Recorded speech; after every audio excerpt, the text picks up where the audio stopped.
We did a story about, I think we've probably done 2 or 3 videos over the past couple of years about this, where some lawmaker somewhere complains at what's going on, the slippery slope.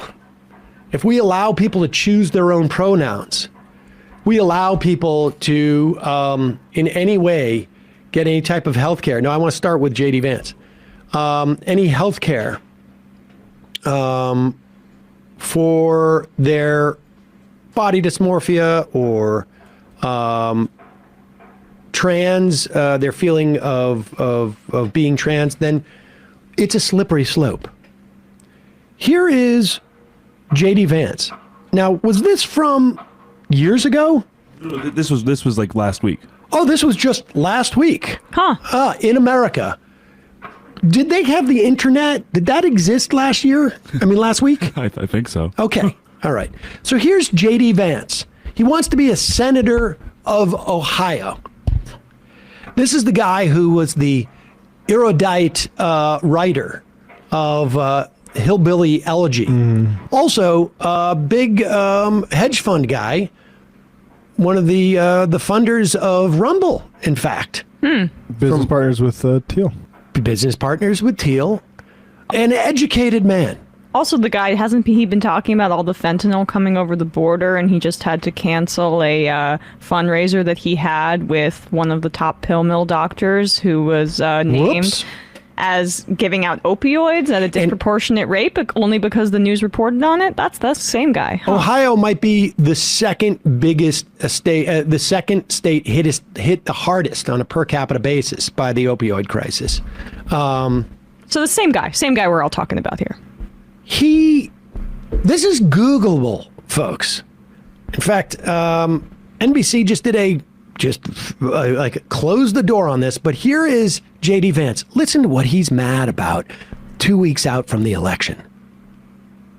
It's a story out of Mason, the home of the Comets, in which there are some students who identify as cats, and they bring kitty litter with them to school.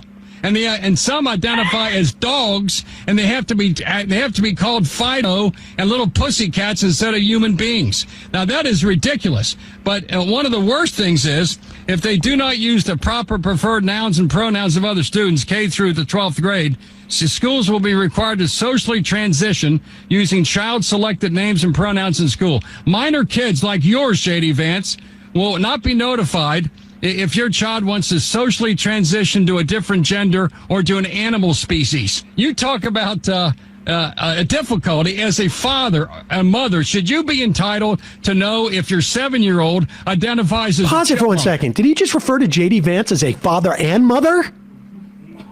Whoa. All right. It gives away everything that they have to bring in this litter box thing, because I think subconsciously they realize if they said the social transition thing and left it there, like this class is going to say she instead of he, then no one would give a F at all. They absolutely have to create literally that it's raining cats and dogs. This is exactly what they said about marriage equality. Exactly the same stuff. Slope. Like literally they would say it's going to rain cats and dogs. And then people are going to start marrying their pets and their plants. Exactly. I mean, this is so it's so lazy, but it's also, if they all just pretend it's real, then it's effective. Like, this guy did not get the report from anywhere because it doesn't exist. He made it up, or he just looked at some bullshit right-wing website and is reading it as fact. And watch JD Vance. Let's see if he bites. Maybe he's reasonable about it. Animal species. You talk about a difficulty as a father and mother. Should you be entitled to know if your 7-year-old identifies as a chipmunk? I think I'm very much entitled to know that. And what a crazy point we've reached in this country, Willie, where schools are doing this stuff without the approval of parents. Schools are doing this at all, much less without the approval of parents.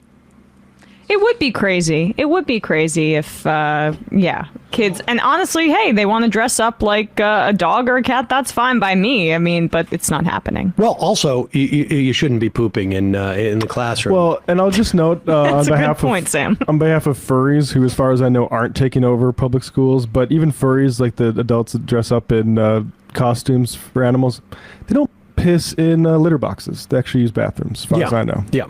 I can't wait to protest out in front of my kid's school when they do like pajama day or something like that. But look, we have seen right-wing politicians, multiple right-wing politicians, cite this sort of like urban or rural legend about furries, about schools having to provide litter boxes for students because they're identifying as cats now, or they're identifying as dogs now, all as a part to scare people